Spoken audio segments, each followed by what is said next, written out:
Hello, a very good morning to all of you. Welcome to my channel NG Medicals. So today we are going to see the topic that is acute renal failure. तो as you all know that के renal means होता है kidney. तो when once renal is not able to do its normal function, it will lead to the renal failure. So renal failure is divided into the two, that is acute and chronic. Today we are going to see the acute one. So first of all, before we start, we have to know what is the anatomy and physiology of the renal या kidney. तो kidney numbers में to होती हैं, pairs में one. अगर हम kidney को cut करते हैं तो इट विल, तो ये दो पार्ट में डिवाइड है. अगर हमने किडनी को कट किया तो इंटरनली ये दो पार्ट में डिवाइड है, कॉर्टेक्स एंड मेडुला. कॉर्टेक्स जो है वो एज पोर्शन में होता है.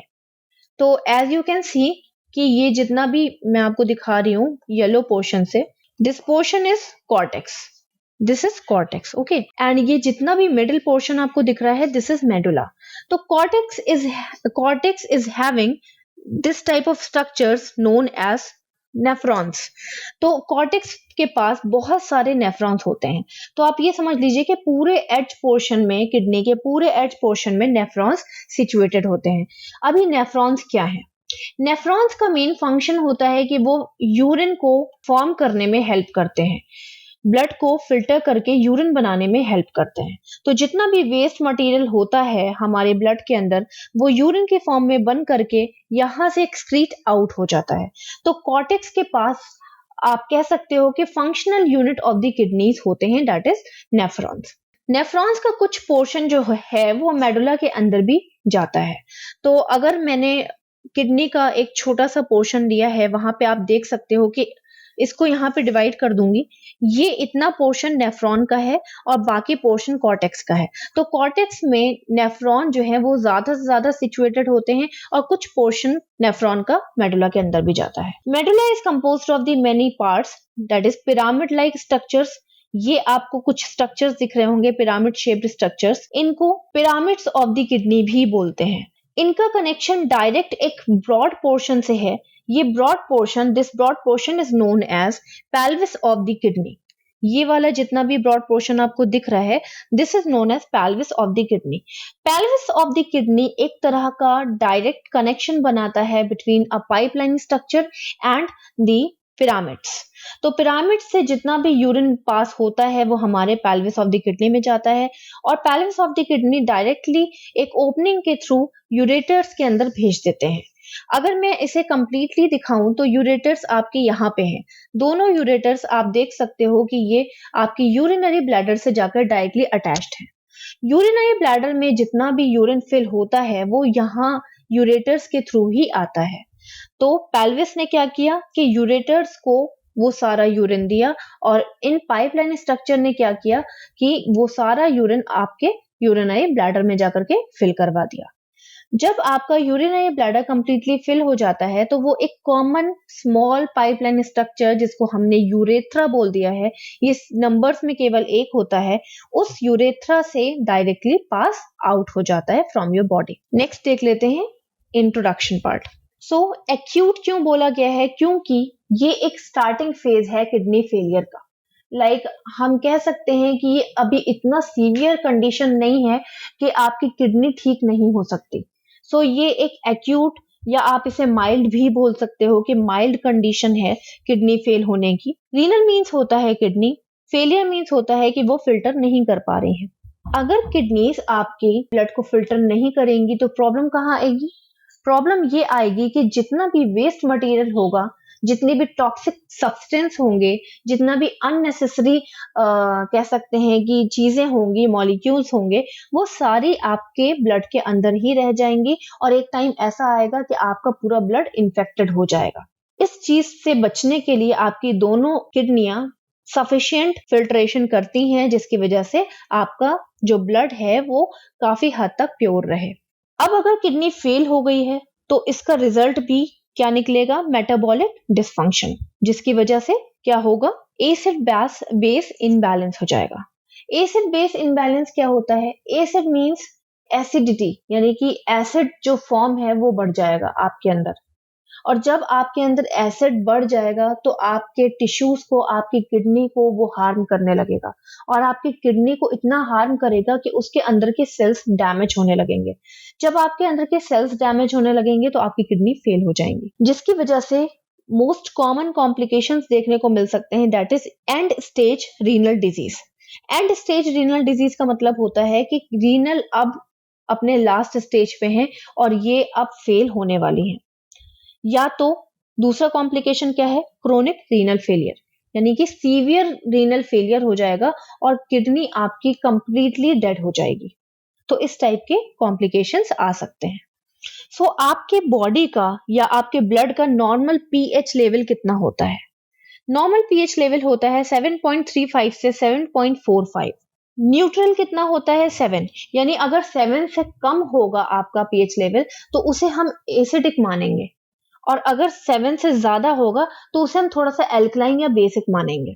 तो आपकी बॉडी का या आपके ब्लड का पीएच लेवल हल्का सा न्यूट्रल से हट के एल्कलाइन होता है, हल्का सा एल्कलाइन होता है, एसिडिक नहीं होता। तो अगर आपकी किडनी ठीक से काम नहीं कर रही है तो आपका नॉर्मल पीएच लेवल जो आपका 7.35 से 7.45 था वो कम हो करके 5 हो सकता है, जिसकी वजह से आपकी बॉडी में एसिड ज्यादा हो जाएगा और आपकी बॉडी के ऑर्गन्स में हार्म हो जाएगा। नेक्स्ट देख लेते हैं डेफिनेशन। तो मैंने आपको बताया कि आपकी बॉडी का पीएच कम अगर हो गया तो आपकी बॉडी में एसिड ज्यादा हो जाएगा और एक तरह से क्या करेगा, वो आपके टिश्यूज को डैमेज करेगा। तो क्यों एसिड ज्यादा हो जाएगा ये भी पता होना चाहिए। तो हमारी डेफिनेशन क्या कहती है कि एक्यूट रीनल फेलियर जो है वो एक ऐसी कंडीशन है जिसकी वजह से क्या हो रहा है कि रीनल अपना काम नहीं कर पा रही है अच्छे से, और उसका रिजल्ट क्या निकल रहा है, नाइट्रोजीनियस वेस्टेज जो है वो एक्यूमुलेट यानी कि फिल हो रहे हैं आपके ब्लड में। नाइट्रोजीनियस वेस्टेज जैसे एमोनिया हो गया, यूरिक एसिड हो गया, यूरिया हो गया, क्रिएटिनिन हो गया, ये वेस्ट मटेरियल होते हैं आपके ब्लड के अंदर जो कि यूरिन में जाकर के यूरिन बनाते हैं, या कह सकते हैं कि यूरिन के थ्रू बाहर निकल जाते हैं। तो यही नाइट्रोजीनियस वेस्टेज जब बाहर नहीं निकल पाएंगे तो ये आपके ब्लड में इंक्रीज होते जाएंगे और आपके ब्लड का पीएच लेवल चेंज हो जाएगा। नेक्स्ट आ जाते हैं कॉजेस। तो कॉजेस हमारे 3 पार्ट में डिवाइड हैं, pre renal causes, intra renal causes, post renal causes. Pre renal causes means होता है रीनल से रिलेटेड कुछ कॉजेज हैं बट डायरेक्ट रीनल में नहीं हो रहे हैं, रीनल के आसपास। इंट्रा रीनल कॉजेज मीन्स होता है रीनल के अंदर यानी किडनी के अंदर वाले जो कॉजेज हैं, किडनी के अंदर कुछ प्रॉब्लम्स हो रही हैं जिसकी वजह से वो एज अ कॉजेज बन रहे हैं। पोस्ट रीनल कॉजेज मीन्स होता है कि को रिलेट वाले, उसमें रीनल इंक्लूड नहीं है फिर भी रीनल अफेक्टेड हो रही है। फर्स्ट हम डिस्कस करेंगे कॉजेज प्री रीनल के। प्री रीनल कॉजेज में फर्स्ट आपका आता है कार्डियक अरिथमिया। तो मैंने मेंशन नहीं किया है बट आप इसको नोट करिएगा, फर्स्ट कॉज कौन सा है आपका, कार्डियक अरिथमिया। अरिथमिया मीन्स होता है, कार्डियक मीन्स होता है हार्ट, अरिथमिया मीन्स होता है इम्प्रॉपर हार्ट बीट। तो कभी कम कभी ज्यादा, नॉर्मल हार्ट बीट इसमें नहीं रहती है। नॉर्मल हार्ट बीट न रहने का मीनिंग भी यही निकलता है कि आपका कार्डियक यानी कि आपका हार्ट नॉर्मली पंप नहीं कर रहा है ब्लड को। तो जब आपका हार्ट नॉर्मली ब्लड को पंप नहीं करेगा तो नॉर्मली आउटपुट नहीं निकलेगा, कार्डियक आउटपुट। इसका मतलब ये हुआ कि जब कार्डियक ब्लड को पंप करता है तो वो पूरी बॉडी में जाता है ब्लड और आपके सब ऑर्गन को वो पंप्ड ब्लड यानी कि प्योर ब्लड मिलता है, ऑक्सीजनेटेड ब्लड मिलता है, ऑक्सीजन रिच। अब अगर हार्ट अपना काम ही ठीक से ना कर पाए तो क्या आपके अदर ऑर्गन्स को ऑक्सीजन रिच ब्लड मिलेगा? नहीं मिलेगा। तो हम यहाँ पे सिर्फ किडनी की बात करेंगे। क्यों? क्योंकि किडनी की डिजीज पढ़ रहे हैं। तो किडनी में अगर प्रॉपर ऑक्सीजन और प्रॉपर ब्लड नहीं मिलेगा तो किडनी अपना फंक्शन नहीं कर पाएगी। किडनी अपना फंक्शन नहीं कर पाएगी तो किडनी के सेल्स डैमेज होने लगेंगे, किडनी के सेल्स में नेक्रोसिस होने लगेगा ऑक्सीजन जब नहीं मिलेगा। तो जब किडनी के सेल्स डैमेज हो जाएंगे तो किडनी फेल हो जाएगी। नेक्स्ट है आपका कार्डियक टेम्पोनेट। कार्डियक टेम्पोनेट एक कंडीशन है जिसमें कार्डियक के अंदर, कार्डियक की आउटर लेयर के अंदर क्या होता है, फ्लूइड फिल हो जाता है। ये फ्लूइड कार्डियक को फिर फंक्शन नहीं करने देता, एक तरह का कार्डियक को बाउंड्री दे देता है, एक तरह की कार्डियक को कवरेज दे देता है, कार्डियक को एकदम बाउंड कर देता है जिसकी वजह से कार्डियक पंप नहीं कर पाएगा। तो पहले तो आपको ये पता होना चाहिए कि ये पेरिकार्डियल सैक क्या है। कार्डियक के पास 3 लेयर होती हैं, यानी हार्ट के जो होती हैं 3 लेयर होती हैं। बाहर वाली लेयर जिसको हम पेरिकार्डियल लेयर बोलते हैं, बीच वाली लेयर जिसे हम मायोकार्डियल बोलते हैं, और लास्ट वाली जो सबसे इंटरनल लेयर है जिसको हम एंडोकार्डियम बोलते हैं। पी से पार, उस पार, पी से पेरिकार्डियल, यानी कि पेरिकार्डियम यानी कि सबसे आउटर लेयर में फ्लूइड फिल्ड हो जा रहा है किसी भी इंफेक्शन की वजह से, किसी भी कह सकते हैं इन्फ्लेमेशन इन्फेक्शन की वजह से आपका फ्लूइड फिल्ड हो जा रहा है, जिसकी वजह से क्या हो रहा है कि जो मिडिल लेयर है यानी कि मायोकार्डियल है, जो कि आपके हार्ट को पंप कराने में, आपकी हार्ट मसल्स बनाती है, आपके हार्ट को बीट कराने में हेल्प करती है, वो नहीं हो पाएगा। क्यों? क्योंकि कार्डियक ऐसे बीट नहीं कर पाएगा, बाहर कुछ फिल अप हो गया है, जिसकी वजह से क्या होगा कि सफिशिएंट ब्लड नहीं जाएगा ऑर्गन्स के अंदर और आपके रीनल यानी किडनी डैमेज हो जाएगी। नेक्स्ट है कार्डियोजेनिक शॉक। कार्डियोजेनिक शॉक में क्या प्रॉब्लम हो रही है कि जब कार्डियक में सफिशिएंट ऑक्सीजन सप्लाई नहीं मिल रहा है तो कार्डियक शॉक हो जा रहा है। भाई आपको पता है कि हर ऑर्गन को ऑक्सीजन की नीड होती है काम करने के लिए, हर ऑर्गन के सेल्स को ऑक्सीजन की नीड होती है काम करने के लिए, उसी तरह से कार्डियक को भी ऑक्सीजन की नीड होती है काम करने के लिए। कोरोनरी आर्टरीज जो कि कार्डियक की 2 आर्टरीज होती हैं जो कि ब्लड देती हैं कार्डियक यानी हार्ट को, अगर कोई प्रॉब्लम हो जाती है और वो सफिशिएंट ब्लड नहीं दे पाती हैं तो कार्डियक को ऑक्सीजन सप्लाई नहीं मिलती है और उसे कार्डियोजेनिक शॉक हो सकता है। जब कार्डियक अपना फंक्शन बिल्कुल नहीं कर पाएगा, फेल हो जाएगा, तो कार्डियोजेनिक शॉक हो सकता है, जिसकी वजह से जब कार्डियक ही पंप नहीं कर रहा है तो रीनल के पास ब्लड नहीं आएगा और रीनल फेल हो जाएगी। नेक्स्ट है आपका डायरेक्ट हार्ट फेलियर। तो डायरेक्टली हार्ट फेलियर हो जाएगा, अगर हार्ट फेल ही हो जाएगा तो रीनल के पास सफिशिएंट ब्लड नहीं आएगा। नेक्स्ट है आपका myocardial infarction. Myocardial infarction means होता है insufficient oxygen supply to the heart muscle. Myocardial means होता है मिडिल लेयर यानी कि मसल्स ऑफ द हार्ट।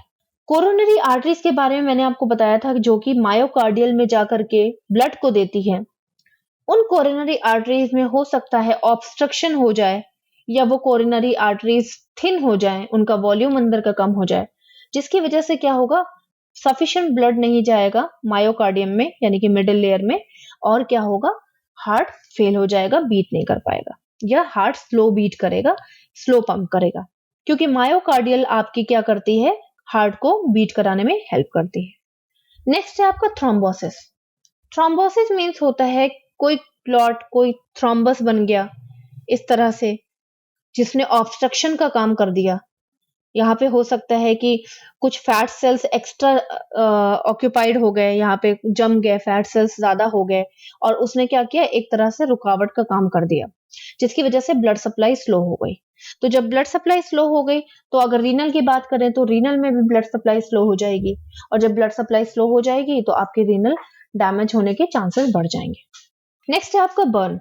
तो बर्न की वजह से क्या हो रहा है कि बॉडी का सारा जो फ्लूइड है वो क्या हो रहा है, वो सूख जा रहा है, वो ड्राई हो जा रहा है। तो ड्राई होने की वजह से क्या हो रहा है, आप जानते हैं, हम सब जानते हैं कि ब्लड अकेले काम नहीं करता है, अकेले सर्कुलेट नहीं करता है, उसमें प्लाज्मा, उसमें आपका वाटर, ये सारी चीजें मिल करके ब्लड का वॉल्यूम बढ़ाती हैं और ब्लड आराम से फ्लो करता है। तो अगर बॉडी का फ्लूइड बर्न हो जाएगा तो ब्लड उतने अच्छे से फ्लो नहीं कर पाएगा, और जब ब्लड फ्लो सही से नहीं कर पाएगा तो वो हार्ट में भी सही से टाइम पे नहीं जा पाएगा, डिक्रीज हो जाएगी ब्लड सप्लाई, जिसकी वजह से क्या होगा, सेम प्रॉब्लम आएगी, रीनल को भी सफिशिएंट ब्लड नहीं मिलेगा। नेक्स्ट है डिहाइड्रेशन। तो डिहाइड्रेशन मीन्स होता है जब पानी की कमी अंदर हो जाती है, उसे हम डिहाइड्रेशन बोलते हैं। तो डिहाइड्रेशन में क्या प्रॉब्लम हो रही है कि आपके अंदर जब वाटर कम हो जाएगा तो जो सब्सटेंस होंगे, हार्मफुल टॉक्सिक सब्सटेंस होंगे, उनका कंसंट्रेशन इंक्रीज हो जाएगा। अब अगर आप यूरिन में वाटर मिला दो तो यूरिन जो है वो लाइट कलर का हो जाता है, उसका कंसंट्रेशन डिक्रीज हो जाता है ना। किसी चीज को आपको थिन करना हो, किसी चीज की लाइक जब आप खाना बनाते हो और नमक ज्यादा हो जाता है तो आप उसमें वाटर इंक्लूड कर देते हो, तो उसका जो सॉल्ट का जो टेस्ट होता है वो कम हो जाता है। सेम चीज इसमें भी है कि जो टॉक्सिसिटी है वो फ्लूइड के ऐड होने से कम हो जाती है, और अगर डिहाइड्रेशन कंटिन्यूस रहेगा तो टॉक्सिसिटी बढ़ जाएगी और आपके सेल्स को हार्म होगा, उसी तरह से किडनी पे क्या होगा, ज्यादा असर पड़ेगा क्योंकि कंसंट्रेटेड यूरिन बनेगा, टॉक्सिक सब्सटेंस ज्यादा हो जाएंगे, एसिडिक सब्सटेंस ज्यादा हो जाएंगे और जो एसिडिक यूरिन बनेगा वो आपके सेल्स को हार्म करेगा। नेक्स्ट है डायरेटिक ओवरडोज। तो डायरेटिक्स ओवरडोज में एग्जाम्पल ले लेते हैं। तो डायरेटिक्स में आप ले लो थायराइड। डायरेटिक्स का काम क्या है कि ये बीपी को कंट्रोल करने में हेल्प करती है। तो इन करती कैसे है ये काम, ये सोडियम, आपके अंदर का जो सोडियम लेवल होता है, तो हम सब जानते हैं कि सोडियम इंक्रीज हो जाता है आपके अंदर तो बीपी बढ़ने लगता है। सोडियम जब डिक्रीज हो जाएगा तो बीपी अपना डिक्रीज हो जाएगा। थायराइड क्या करते हैं कि सोडियम का रीएब्जॉर्प्शन कम कर देते हैं। सोडियम रीएब्जॉर्प्शन क्या होता है, यहाँ पे दिखा देती हूँ आपको। ये आपको नेफ्रॉन दिख रहा है, जितना भी सोडियम होता है ये लूप ऑफ हेनले, यानी कि ये जो आपको ये वाला देख रहा है पोर्शन, ये ज्यादा से ज्यादा सोडियम एब्जॉर्ब करता है, जिससे कि आपके जो बीपी है वो कंट्रोल रहता है। तो जब बीपी जिसका बढ़ने लगता है उसको थायराइड हमने अगर दे दिया तो इस वाले पोर्शन का फंक्शन यानी कि सोडियम को रीअब्सॉर्ब करने का फंक्शन डिक्रीज हो जाता है। ओवरडोज ऑफ द थायराइड यानी कि बहुत ज्यादा डोज लेने से बहुत ज्यादा सोडियम डिक्रीज हो जाएगा, और जब बहुत ज्यादा सोडियम डिक्रीज हो जाएगा तो बहुत ज्यादा बीपी डिक्रीज हो जाएगा। बहुत ज्यादा बीपी डिक्रीज हो जाएगा तो रीनल का जो फंक्शन है वो भी साथ में डिक्रीज हो जाएगा। ठीक है, तो थायराइड करती क्या है कि रीनल के फंक्शन को भी साथ ही साथ डिक्रीज करती रहती है। तो रीनल फंक्शन जब डिक्रीज हो जाएगा तो टॉक्सिक सब्सटेंस यानी कि जो भी हमारा यूरिन फॉर्मेशन है वो भी डिक्रीज हो जाएगा और हमारे रीनल धीरे धीरे डैमेज हो सकती है। नेक्स्ट है एम्बोलिज्म। एम्बोलिज्म एक तरह का कह सकते हैं कि ब्लड क्लॉट या साथ ही साथ एयर बबल से मिलके एक क्लॉट होता है जो कि आपके बॉडी में आपके ब्लड सप्लाई में मूव कर सकता है। कभी कदार एम्बोलिज्म आपके किडनी के आसपास या कहीं पर भी जाकर के वेन्स में आर्टरीज में जाकर के रुक गया तो वहां की ब्लड सप्लाई इंटरप्ट हो जाएगी। कहीं की भी ब्लड सप्लाई इंटरप्ट हो जाएगी तो आपके हार्ट में सफिशिएंट अगर ब्लड सप्लाई नहीं गई तो हार्ट भी सही से पंप नहीं कर पाएगा और अच्छे से ब्लड वापस ऑर्गन्स को नहीं दे पाएगा। किडनी की अगर बात करें तो हार्ट अगर अच्छे से नहीं देगा ब्लड सप्लाई किडनी को तो किडनी फेल होने के चांसेस है। नेक्स्ट है हैमरेज। तो हैमरेज मीन्स होता है कि यहाँ पे देख लो इंटरनल ब्लीडिंग। तो जब अगर इंटरनल ब्लीडिंग हो जाएगी तो अंदर इन्फेक्शन होने के चांसेस बढ़ जाएंगे। कंटिन्यूअस हैमरेज होता गया, लाइक हैमरेज अगर हमने टाइम पे हॉस्पिटलाइज नहीं किया और हैमरेज की वजह से क्या हो गया, कंटिन्यूअस इंटरनल ब्लीडिंग बढ़ती गई तो वो टॉक्सिसिटी इंक्रीज कर देगी और आपको क्या हो जाएगा, शॉक भी हो सकता है जिसकी वजह से आपकी डेथ हो सकती है। तो यहाँ पे रीनल फेलियर की बात हम क्या करें, यहाँ पे तो पूरी लाइफ थ्रेटनिंग कंडीशन ही आ गई। नेक्स्ट है वेस्कुलाइटिस। वेस्कुलाइटिस मीन्स होता है inflammation of the blood vessels. Itis means होता है इन्फ्लेमेशन। वेस्कुलाइटिस मीन्स होता है ब्लड वेसल्स का इन्फ्लेमेट हो जाना। तो जब ब्लड वेसल्स इन्फ्लेमेट हो जाएगी तो सफिशिएंट ब्लड सप्लाई किडनी को नहीं मिलेगी। नेक्स्ट है हाइपोवोलेमिक शॉक। ये सारी चीजें नोट करते रहिएगा, ये सब आपके कॉजेज हैं। हाइपोवोलेमिक शॉक में क्या हो रहा है, पानी की कमी की वजह से यानी एक्सेसिव डिहाइड्रेशन या अंदर कोई हैमरेज हो गया है या ब्लड लॉस ज्यादा हो गया एक्सीडेंट की वजह से, तो क्या होता है कि ब्लड सप्लाई इंटरप्ट हो जाती है। फ्लूइड की कमी की वजह से ब्लड सप्लाई इंटरप्ट हो जाती है, हार्ट में ब्लड सप्लाई नहीं पहुंच पाती है जिसकी वजह से शॉक हो जाता है, that is known as hypovolemic shock. तो हाइपोवोलेमिक अगर शॉक हो जाएगा तो आपकी किडनी क्या काम करेगी। नेक्स्ट है आपका ट्यूमर। तो अगर मैलिग्नेंट ट्यूमर है, दो तरह के ट्यूमर होते हैं हमारे पास, बिनाइन एंड मैलिग्नेंट। बिनाइन जो होता है वो स्प्रेड नहीं होता है, मैलिग्नेंट जो होता है वो बहुत फास्टली स्प्रेड होता है। तो अगर मैलिग्नेंट ट्यूमर है और वो ट्यूमर किडनी के कोई आसपास है और वो स्प्रेड होकर के किडनी की ब्लड सप्लाई में जा सकता है या किडनी के ऊपर किडनी के सेल्स को डैमेज करेगा या किडनी के सेल्स को इन्फेक्टेड करेगा या स्प्रेड हो जाएगा जिसकी वजह से किडनी फेल हो सकती है। नेक्स्ट है आपका ट्रॉमा।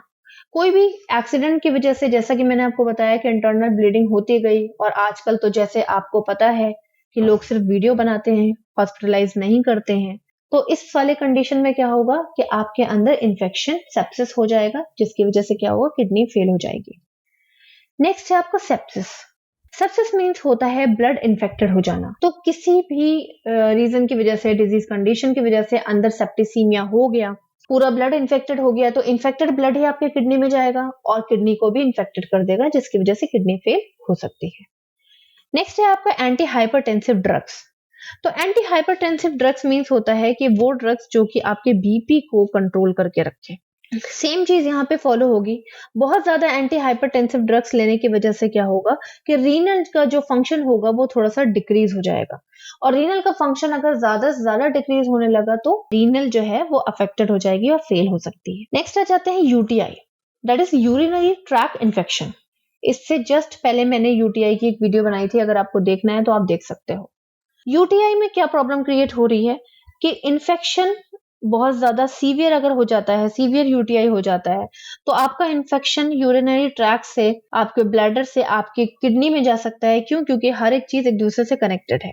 आपका यहाँ पे यूरिनरी ब्लैडर जो है वो आपके यूरेटर से, किडनी के यूरेटर से कनेक्टेड होता है, यहाँ से ऐसे कनेक्टेड होता है। तो जब ये इन्फेक्शन कवर नहीं हो पाया तो ये यहाँ से आपकी किडनी के अंदर जा सकता है और क्या हो सकता है, आपकी किडनी फेल हो सकती है। नेक्स्ट है आपका एड्रिनल ट्यूमर। तो एड्रिनल एक तरह की ग्लैंड होती है जो कि आपकी दोनों किडनी के ऊपर सिचुएटेड होती है। एड्रिनल ग्लैंड का बहुत सारे फंक्शंस होते हैं, किडनी के फंक्शंस को भी कंट्रोल करती है, बीपी को भी कंट्रोल करती है। ये सारी चीजें अभी हम एक्सक्लूड करते हैं। अगर इसकी ऊपर कोई ट्यूमर आ जाए या मतलब ट्यूमर हो जाए तो वो किडनी के जस्ट पास है, तो किडनी को भी अफेक्टेड कर सकता है। अगर वो मैलिग्नेंट है तो इजिली अफेक्टेड कर देगा। नेक्स्ट है आपका यूरेट्रल कैंसर। तो यूरेटर्स, जो कि मैंने आपको पहले ही बता दिया है एनाटॉमी फिजियोलॉजी में, कि एक पाइपलाइन स्ट्रक्चर्स होते हैं जो कि किडनी और यूरिनरी ब्लैडर को कनेक्ट करके रखते हैं। अगर वहां पे कैंसर हो जाएगा और वो मैलिग्नेंट है तो वो आपके किडनी में इजिली जा सकता है। सेम चीज यूरिनरी ब्लैडर ट्यूमर, तो सेम चीज अगर यूरिनरी ब्लैडर यानी कि आपके यूरिनरी ब्लैडर के अंदर कोई ट्यूमर हो जाता है, अगर वो मैलिग्नेंट है तो वो यूरेटर में जाएगा, यूरेटर से आपकी किडनी में जाएगा और किडनी फेल हो जाएगी, वो अपना फंक्शन नहीं कर पाएगी। नेक्स्ट आ जाते हैं इंट्रा रीनल कॉजेस। रीनल के अंदर के कौन कौन से कॉजेस हैं? अब वो कॉजेस हम देखेंगे जो कि रीनल के जस्ट अंदर है। ग्लोमेरुलोनेफ्राइटिस। ग्लोमेरुलोनेफ्राइटिस क्या है? पहले तो मैं आपको ग्लोमेरुलस दिखाती हूँ कि व्हाट इज दिस ग्लोमेरुलस। अगर नेफ्रॉन के अंदर भी हम झांक करके देखें तो नेफ्रॉन का ये जो हेड है, इसके अंदर एक पोर्शन होता है जिसको हम ग्लोम्युलस बोलते हैं। इस पोर्शन में डायरेक्ट ब्लड आता है, तो सबसे पहले जो ब्लड रिसीव करता है और फिल्टर करना स्टार्ट करता है वो है ग्लोम्युलस का पोर्शन, यानी कि ग्लोम्युलस। ग्लोम्युलस में अगर कोई इन्फेक्शन हो जाएगा, कोई इन्फ्लेमेशन हो जाएगा, कोई बैक्टीरियल माइक्रो ऑर्गेनिजम्स का अटैक हो जाएगा, तो वहां पे इन्फ्लेमेशन हो जाएगा जिसको हम ग्लोमेरुलोनेफ्राइटिस बोलेंगे। तो अगर ग्लोमेरुलोनेफ्राइटिस हो गया तो सबसे पहले जब ब्लड आएगा तो वो ग्लोमेरुलस में आएगा और ग्लोमेरुलस ही फिल्टर करना बंद कर देगा। तो बाद में क्या होगा कि आपके किडनी के अंदर इन्फेक्शन बढ़ जाएगा और आपको किडनी फेलियर फेस करना पड़ेगा। किडनी इन्फेक्शन, सेम चीज, किडनी में कोई इन्फेक्शन हो गया, अगर उसकी आपने ट्रीटमेंट अच्छे से नहीं कराई तो वो इन्फेक्शन जो है वो सीवियर हो जाएगा और आपकी किडनी को अफेक्टेड कर देगा। नेक्स्ट है पाइलोनेफ्राइटिस।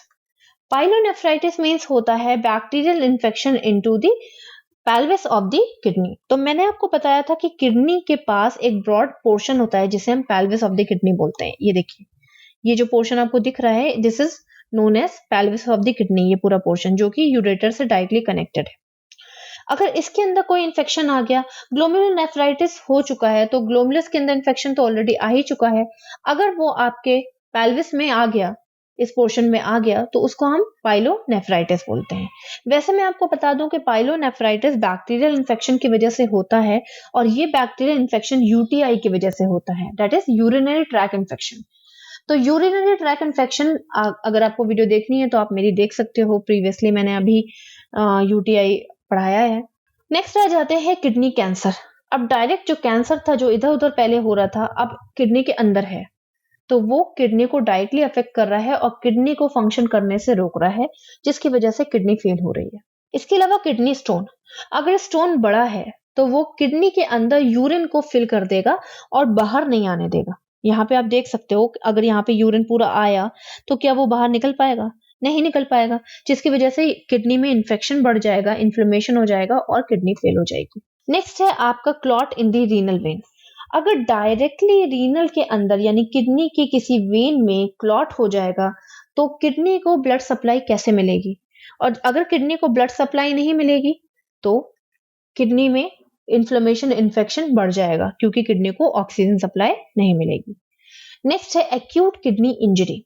एक्यूट किडनी इंजरी एक तरह की कह सकते हैं कि कॉम्प्लिकेशन है किडनी के लिए, एक तरह की सीवियर कंडीशन है किडनी के लिए जिसमें कुछ ही टाइम में यानी सडन किडनी फेल हो सकती है, या हम कह सकते हैं कि it is a sudden episode of the kidney failure. कुछ ही घंटों में या कुछ ही दिनों में किडनी फेल हो जाती है। ये क्यों हो रहा है? क्योंकि वेस्ट मटेरियल डिपॉजिट हो रहा है। नेक्स्ट आ जाते हैं पोस्ट रीनल कॉजेस, यानी कि बाद में जो आसपास वाले कॉजेस हैं रिलेटेड वाले। फर्स्ट है आपका डायबिटीज मेलाइटिस। तो डायबिटीज मेलाइटिस क्या होता है? आप हम सब जानते हैं कि जब ग्लूकोज लेवल एक्सेसिव हो जाता है ब्लड के अंदर तो हमें डायबिटीज हो जाती है। तो अगर वो पर्सन जिनके ग्लूकोज लेवल एक्सेसिव रहता है, वो उनकी डायबिटिक कंट्रोल नहीं रहती है, वो अपनी डायबिटीज कंट्रोल नहीं कर पाते हैं, अगर ग्लूकोज लेवल कंटिन्यूस इंक्रीज रहेगा तो वो आपकी किडनी में भी जाएगा ग्लूकोज। क्यों? क्योंकि ब्लड में है ग्लूकोज तो वो आपकी किडनी में भी जाएगा। जब वो आपकी किडनी में जाएगा तो आपकी किडनी को इन्फेक्टेड करेगा, आपकी किडनी पे प्रेशर पड़ेगा, किडनी ग्लूकोज को बाहर निकालने के लिए बार बार फंक्शन करेगी, फास्ट फंक्शन करेगी, जिसकी वजह से किडनी इंजरी हो जाएगी और बाद में किडनी फेल हो सकती है अगर कंटिन्यूस ग्लूकोज बढ़ता रहा तो। नेक्स्ट है डायबिटीज कीटोएसिडोसिस। डायबिटीज कीटोएसिडोसिस क्या है?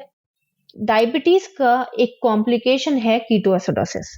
तो सबसे पहले होता क्या है, जब ग्लूकोज लेवल बहुत ज्यादा हमारे अंदर बढ़ जाता है, इंसुलिन लेवल हमारे अंदर बहुत ज्यादा कम हो जाता है, इंसुलिन हमारा ठीक से काम नहीं करता है। इंसुलिन एक हार्मोन है जो कि पैनक्रियास से निकलता है, पैनक्रियास की बीटा सेल से निकलता है। इंसुलिन का काम क्या है कि आपके ग्लूकोज को मेंटेन करके रखता है।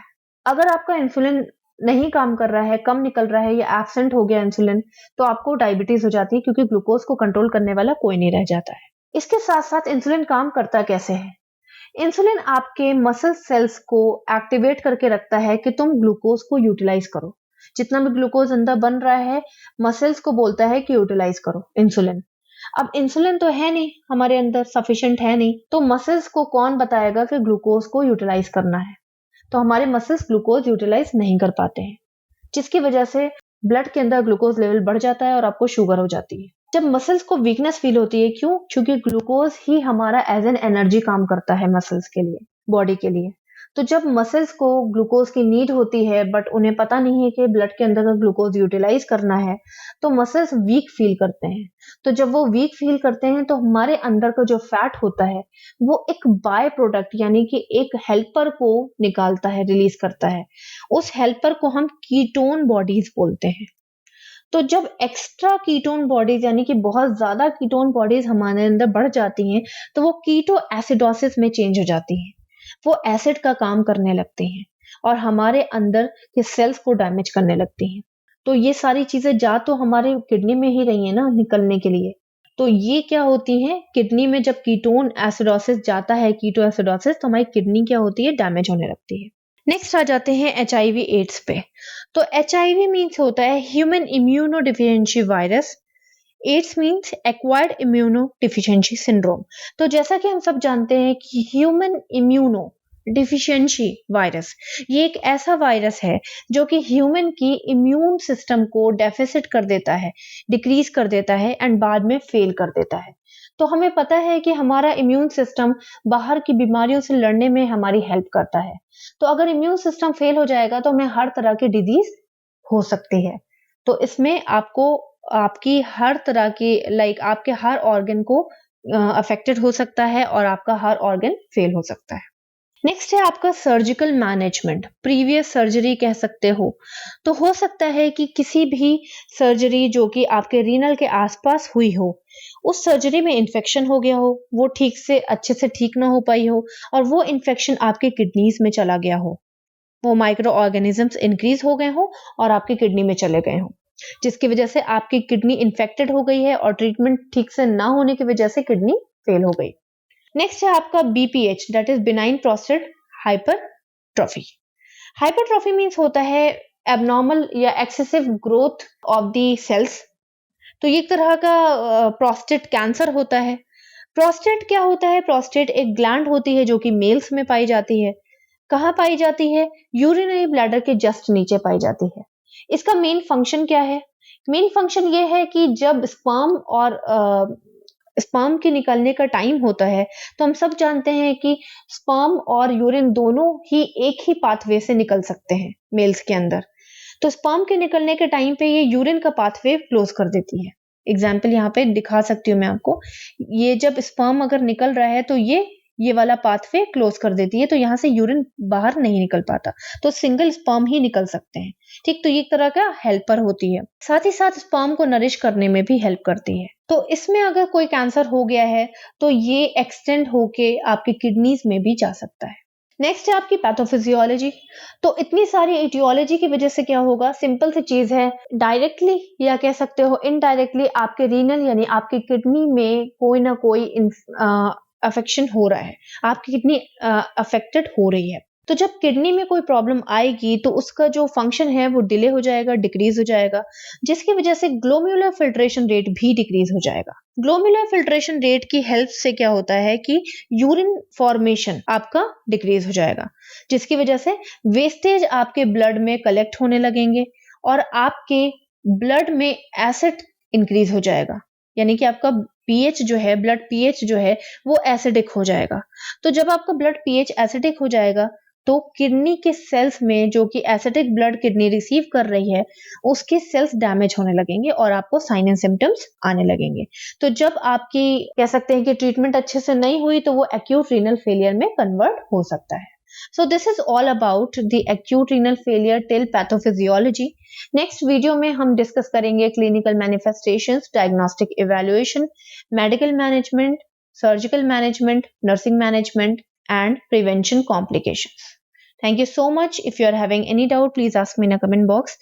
Till then, bye bye, take care and have a nice day.